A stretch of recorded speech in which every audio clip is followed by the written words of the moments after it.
¿Es verdad que los diseñadores nos pagan poco o nos hacemos pagar poco? Hola, soy Felipe Iglesias, diseñador y consultor, y esto es Talking Design, diseño con ñ.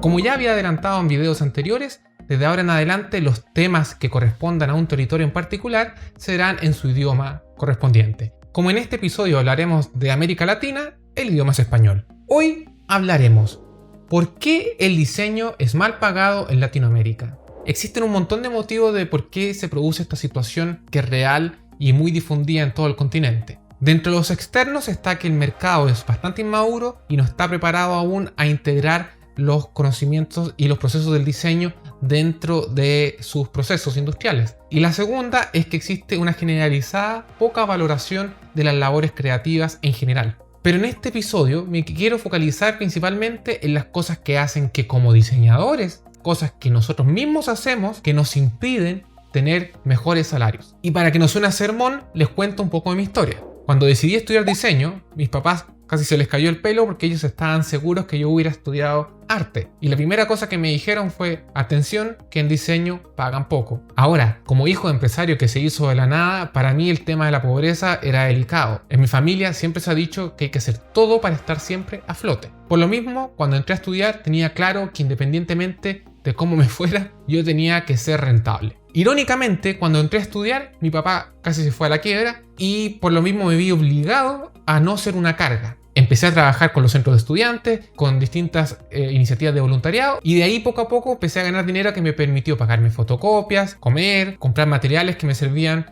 para el día a día de la carrera. Con el tiempo empecé a ganar una cierta reputación, me empezaron a llamar de otras facultades, de la federación y otros clientes y poco a poco empecé a tener dinero aparte que me permitía darme ya ciertos lujitos. Luego me contrató mi facultad para llevar el sitio de la facultad y otras iniciativas. Y finalmente, ya terminando la carrera, decidí hacer mi estudio porque no daba abasto solo trabajando en mis proyectos. Estaba trabajando con las mejores agencias y productoras en Chile, lo cual ya me estaba dando una cierta reputación. Me invitaron a hacer charlas en Argentina, en México, así que la cosa se estaba moviendo.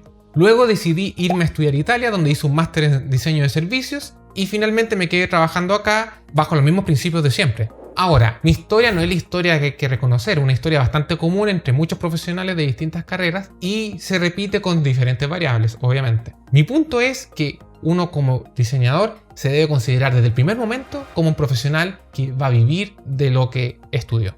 Hay un tema que es entre externo e interno que corresponde a todos los diseñadores y que tiene que ver con una formación poco focalizada en el empleo. Hoy estamos sacando muchos diseñadores aún en Latinoamérica como diseñadores industriales o diseñadores de interiores o diseñadores gráficos, pero sin entender que el mercado ha cambiado totalmente, que América hoy día gran parte de los servicios son servicios y no son más manufactura, salvo en ciertos países como México o Brasil o Perú. En general, todo el trabajo de diseño está concentrado en los servicios digitales.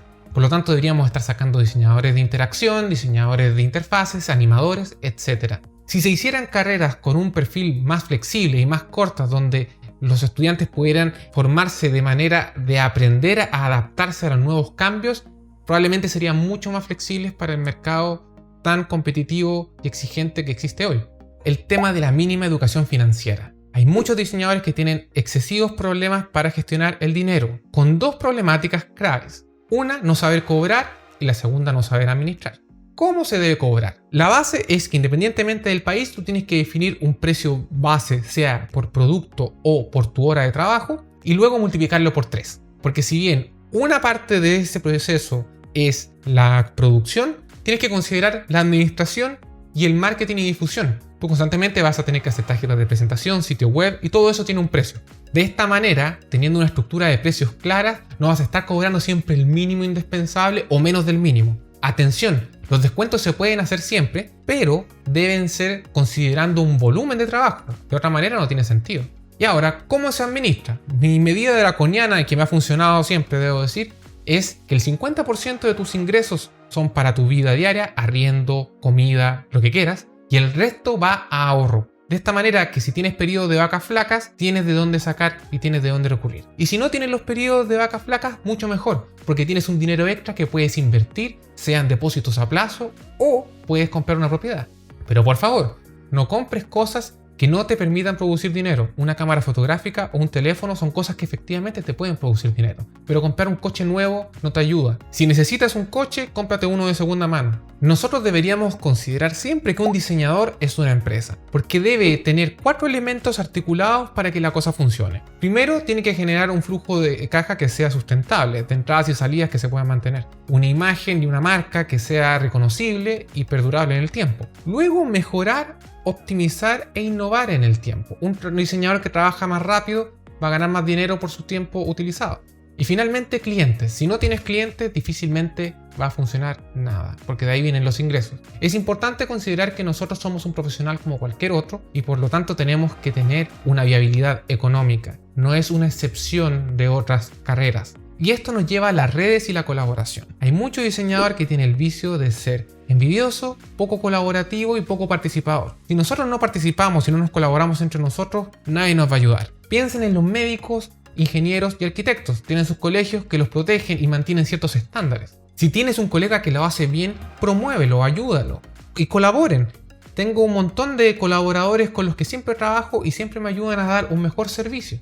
Hazte conocer, no solamente con los diseñadores, sino en todo el mercado en general, porque nuestros clientes en general no son diseñadores y por lo tanto, si no nos conocen, difícilmente nos van a pedir algo. Y muy importante, no regalar el trabajo. Te haces un flaco favor a ti y a toda la industria. Finalmente, crea valor. Un diseñador que es talentoso, pero es perezoso, no va a llegar a ninguna parte. Un profesor mío decía siempre, un buen diseñador es 80% esfuerzo y 20% talento. Debes actualizar tus conocimientos como cualquier otro profesional. No te puedes quedar con los conocimientos que te dieron en la universidad o en el instituto donde hayas estudiado y debes actualizarte permanentemente. El mundo cambia mucho, el mundo del diseño no es ajeno a ello. Trabaja antes de titularte si es posible, porque eso te permite, 1, ganar experiencia y después cometer todos los errores posibles antes de tener un cartón en mano.